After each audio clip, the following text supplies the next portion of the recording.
सभी साथियों को प्रेम भरी नमस्कार, सत श्री अकाल प्यारे साथियों। जैसा कि हमारा साध्य चल रहा है परमहंस योगानंद जी की आत्मकथा जो कि कथामृत का, तो आज हम पहुंच चुके हैं उसके 18वें अध्याय में, जिसका शीर्षक है एक चमत्कारी मुसलमान। अब परमहंस योगानंद जी जो हैं कॉलेज की पढ़ाई कर रहे हैं, बीए की पढ़ाई श्री रामपुर कॉलेज में। वहां पर रहने के लिए विकपंथी नाम के रिहायशी स्कूल में उन्होंने कमरा किराए पर ले रखा है। तो वहां पर उन्हें मिलने उनके गुरुदेव आते हैं, श्री युक्तेश्वर गिरी जी। वो उनका कमरा देखते हुए कहते हैं, कई साल पहले इसी कमरे में जहां तुम आजकल रह रहे हो, एक चमत्कारी मुसलमान ने मेरे सामने चार चमत्कार दिखाए थे। तो ये सुनकर योगानंद जी के अंदर उत्सुकता जाग उठती है। वो गुरुदेव से पूछते हैं कि मुझे पूरी घटना बताइए। तो गुरुदेव बताने लगते हैं, ये एक लंबी कहानी है। उस फकीर का नाम था अफजल खान। एक हिंदू योगी द्वारा अचानक मुलाकात होने पर उसको असाधारण सिद्धियां प्राप्त हो गई थी। एक बार के हिंदू योगी जो है, अब जब छोटा सा था, तो वो आता है उसके पास और वो बोलता है, पुत्र मुझे प्यास लगी है, थोड़ा सा पानी पिला दो। पूर्वी बंगाल का वो एक सन्यासी था, योगी था जो। तो ये सुनकर अफजल कहता है, जो छोटा सा बच्चा था तब, कि बाबा जी मैं तो मुसलमान हूँ, आप हिंदू होकर मेरे हाथ का पानी किस तरह से पियोगे। तो ये सुनकर वो हिंदू योगी कहता है, पुत्र मैं तुम्हारी सच्चाई से खुश हूँ। मैं जात पात और छुआछात के नीच सिद्धांतों पर विश्वास नहीं करता। तुम जल्दी से पानी लेकर आओ।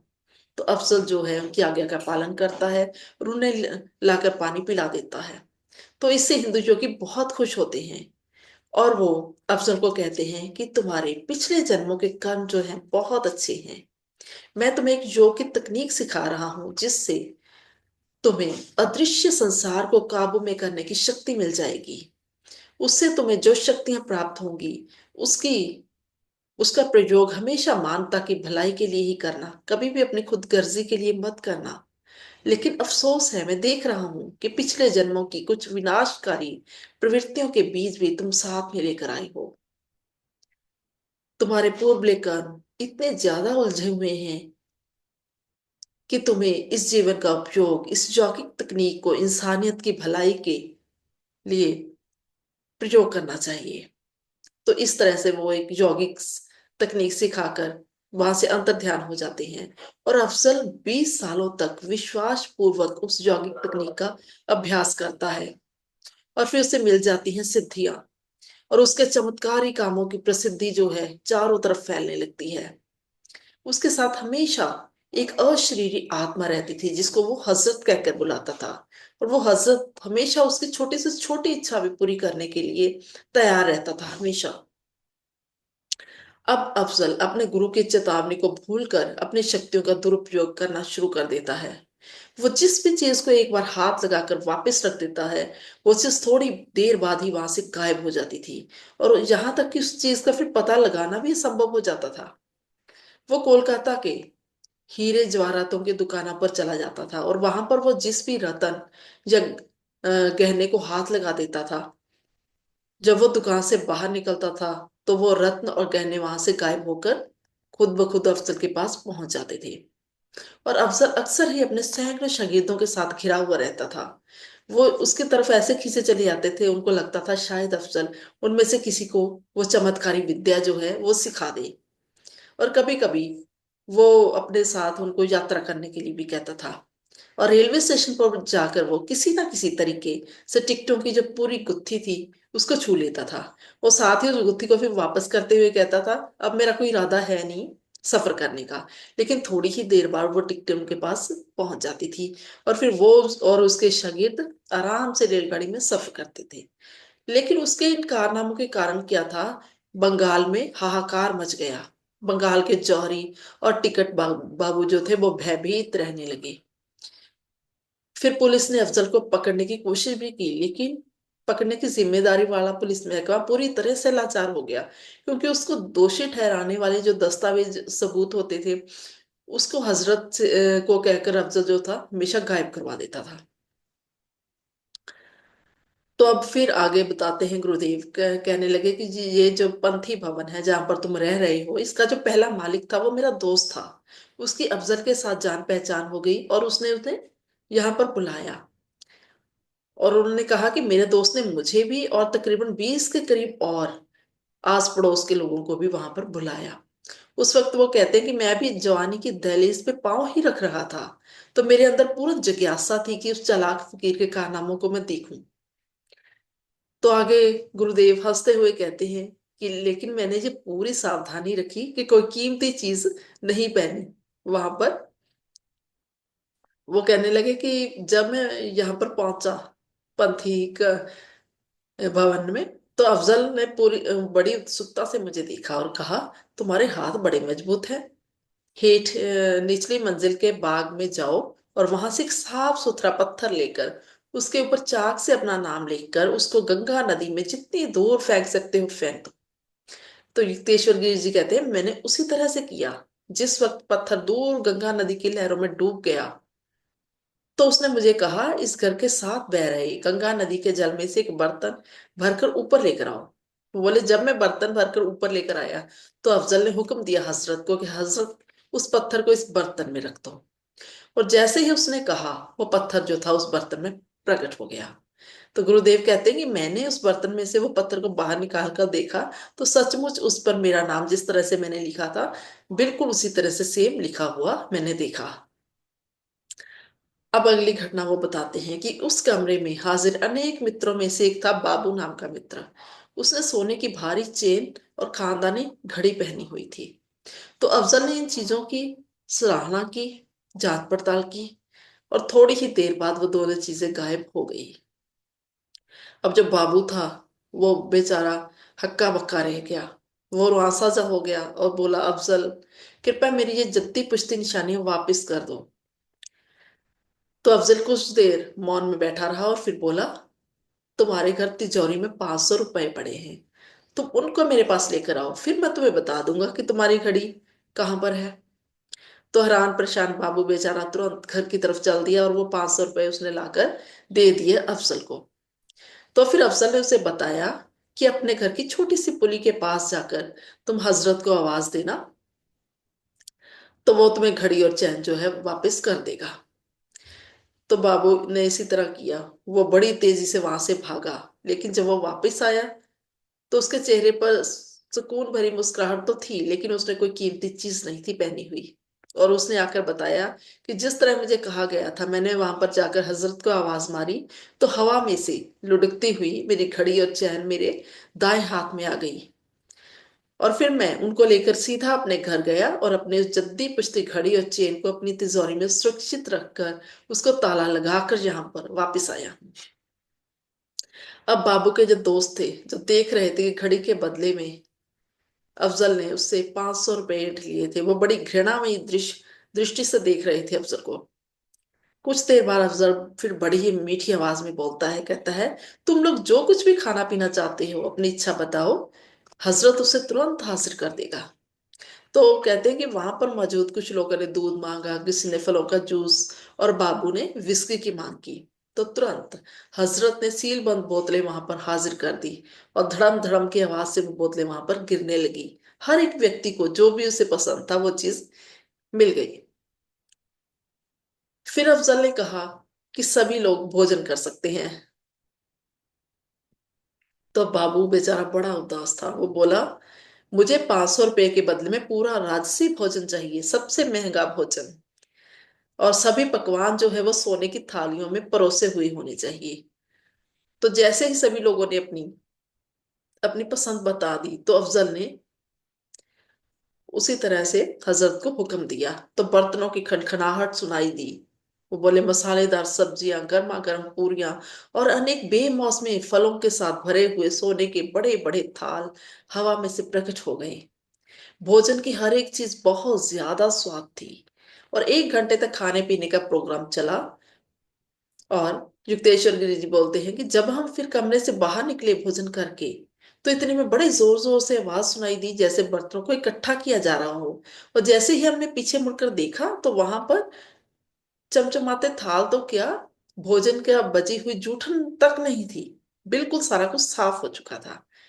तो बीच में ही टोकते हुए योगानंद जी जहां पर कहते हैं उनको, गुरुदेव, अगर अफजल सोने के थालों जैसी इतनी महंगी चीजें आसानी से प्राप्त कर सकता था, तो उसको दूसरों की दौलत गलत तरीके से प्राप्त करने की इतनी इतनी लालसा क्यों थी? तो गुरुदेव बोले, अफजल क्योंकि आध्यात्मिक तौर पर इतना ज्यादा उन्नत नहीं था। योग की एक खास तकनीक के द्वारा अधिकार प्राप्त कर लेने पर उसकी पहुंच एक ऐसे सूक्ष्म लोक तक हो गई थी जहां पर किसी भी इच्छा को तुरंत भौतिक रूप दिया जा सकता है। हजरत, जो कि सूक्ष्म लोक का जीव था, उसकी सहायता से अफजल अपनी दृढ़ इच्छा शक्ति से आकाश तत्व से किसी भी वस्तु के अणु को खींचकर उस वस्तु को भौतिक रूप दे सकता था।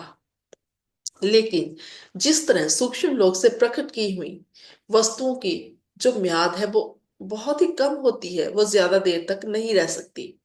इसलिए अफजल को अभी भी संसार की भौतिक दौलत की लालसा थी, जिसको कमाने के लिए बहुत ज्यादा मेहनत करनी पड़ती है, लेकिन वो टिकाऊ होती है। और आगे उन्होंने बताया कि अफजल जो था वो ईश्वर प्राप्त संत नहीं था। पक्के और लाभदायक किस्म के चमत्कार जो हैं वो सिर्फ ईश्वर प्राप्त संत ही कर सकते थे, क्योंकि उन्होंने सर्वशक्तिमान के साथ एकात्मिकता प्राप्त कर ली होती है। लेकिन अफजल एक साधारण व्यक्ति था जिसने एक सूक्ष्म लोक तक दाखिल होने की असाधारण शक्ति प्राप्त कर ली थी, जहां पर नाशवान मनुष्य मौत से पहले प्रवेश नहीं कर सकते। तो जिस सुनकर योगानंद जी कहते हैं, गुरुदेव, अब मेरी समझ में आ गया है कि सूक्ष्म लोक में काफी खींच भरी मनोहरताएं हैं। तो हाँ में सिर हिलाते हैं उनके गुरुदेव और कहते हैं कि उस दिन के बाद मैंने अफसर को फिर कभी नहीं देखा। लेकिन कुछ सालों के बाद वो बाबू नाम का जो उनका मित्र था, वो अखबार में छपी हुई एक पश्चाताप की खुली घोषणा उनको दिखाने के लिए लाता है, जिसमें कि अफजल ने लिखा हुआ होता है कि मैं अफजल खान पश्चाताप के रूप में और अलौकिक शक्तियों को प्राप्त करने की इच्छा रखने वालों को सावधान करने के लिए सब कुछ लिख रहा हूं। आगे वो कहता है, परमात्मा और मेरे गुरु की कृपा से मुझे जो अद्भुत शक्तियां मिली हुई थी, उनका मैंने कई सालों से लगातार दुरुपयोग करता मैं चला आ रहा हूँ। और अभिमान के नशे में चूर होकर मैं ये समझने लग पड़ा था कि मैं इखलाक के साधारण नियमों से ऊपर हूँ। और आखिर क्या हुआ, मेरे काले कारनामों के निबेड़े का इंसाफ का दिन आ गया। फिर वो आगे बताता है, हाल ही में मेरी कोलकाता के बाहर सड़क के ऊपर एक बुजुर्ग व्यक्ति से मुलाकात हो गई। वो दर्द के कारण लंगड़ा कर चल रहा था और उसके हाथ में सोने जैसी एक चमकीली चीज थी। मेरे मन में लालच पैदा हो गया और मैंने कहा कि मैं एक महान फकीर अफजल खान हूं, ये तुम्हारे हाथ में क्या है? तो वो लंगड़ा व्यक्ति बोला, ये सोने का गोला है, संसार में यही एक मेरी दौलत है, लेकिन एक फकीर के लिए तो ये बेकार है। इसलिए फकीर जी महाराज, मेरी आपसे विनती है कि आप मेरा लंगड़ापन ठीक कर दो। तो अफजल वो कहता है कि मैंने उस गोले को स्पर्श किया और बिना कोई उत्तर दिए आगे चल पड़ा। और वो बुजुर्ग लंगड़ाता हुआ मेरे पीछे पीछे आने लगा। अचानक ही उसने ऊंची आवाज में कहना शुरू किया कि मेरा सोना गायब हो गया, सोना गायब हो गया। तो अफजल कहता है कि मैंने उसकी तरफ कोई ध्यान नहीं दिया। तो वो फिर बड़ी ऊंची आवाज में अचानक बोला, क्या तुमने मुझे पहचाना नहीं? तो अफजल कहता है कि मैं ये आवाज सुनकर हैरान परेशान हो गया और मैं हक्का बक्का रह गया कि वो अप्रभावशाली दिखाई देने वाला लंगड़ा कर चलने वाला बड़ा बुजुर्ग और कोई नहीं बल्कि वही महान सिद्ध पुरुष है जिसने मुझे कई साल पहले योग की दीक्षा दी थी। वो अब सीधे खड़े हो गए, उनका शरीर बिल्कुल नया और जवान हो गया और उनकी आंखों से अंगार बढ़ रहे अंगारों की वर्षा हो रही थी। वो कह रहे थे, तो खुद मैं अपनी आंखों से ये देख रहा हूं कि तुमने अपनी शक्तियों का प्रयोग जो है दुखी मानवता की भलाई के लिए नहीं बल्कि एक घटिया ठग की तरह उनको लूटने के लिए किया है। मैं तुम्हारी सभी शक्तियां वापस लेता हूँ हजरत। आज से तुमसे आजाद हो गया है, अब तुम बंगाल में आतंक नहीं मचा सकोगे। तो अफजल कहता है कि मैंने बड़ी दर्द भरी आवाज में हजरत को आवाज लगाई, लेकिन ये पहला मौका था जब मेरी अंतर्दृष्टि में वो प्रकट नहीं हुआ और मेरी बुद्धि के ऊपर पड़ा हुआ काला पर्दा अचानक से हट गया और मैं साफ साफ देख पा रहा था कि अब मेरी जिंदगी कितनी घृणाजोग हो गई है। और फिर वो बुरी तरह से रोता हुआ अपने गुरु के चरणों के ऊपर गिर पड़ा और कहा, गुरुदेव, मेरे पूजनीय गुरुदेव, माया के भ्रम जाल की लंबी नींद से जगाने के लिए आने के लिए आपका बहुत बहुत शुक्रगुजार हूं मैं अपनी दुनियावी इच्छाओं को त्याग कर पिछली गुनाह भरी जिंदगी के पछतावे के लिए और परमात्मा का ध्यान करने के लिए पर्वतों पर चले जाने का वादा करता हूँ। तो अब उनके गुरुदेव हमदर्दी से भर जाते हैं और कहते हैं, मैं तुम्हारे मन की सच्चाई को देख रहा हूं। जिस सच्चे पछतावे की आग में अब तुम जल रहे हो, तो उसके लिए मैं तुम्हें एक वरदान देता हूँ कि तुम्हारी बाकी सभी शक्तियां तो खत्म हो गई हैं, लेकिन जब भी कभी तुम्हें भोजन और कपड़ों की जरूरत होगी, तो तुम अभी भी हजरत को बुलाकर उसे पूरी कर सकोगे। अब पर्वत के एकांत में पूरा मन लगा के ईश्वर का ज्ञान प्राप्त करने के लिए अपने आप को समर्पित कर दो। ये कहकर अफसर कहता है कि मेरे गुरु अंतर्ध्यान हो गए। और फिर वो कहता है, अलविदा दुनिया, मैं अब उस अनंत प्रेमी से क्षमा प्राप्त करने का यत्न करने जा रहा हूं। तो ये था बहुत ही सुंदर अध्याय साथियों आज का, जिसमें हमें बहुत सी शिक्षाएं मिलती हैं। प्लीज आप लोग कमेंट बॉक्स में लिखकर जरूर बताया कीजिए कि आपको मेरा अध्याय स्वाध्याय किस तरह का लग रहा है। और अगर आपको अच्छा लग रहा है तो कृपया अपने अन्य साथियों के साथ शेयर भी जरूर किया कीजिए। तो जल्द ही फिर मिलते हैं अगली वीडियो में। सभी को एक बार फिर से प्रेम भरी नमस्कार, सत श्री अकाल प्यारे साथियों।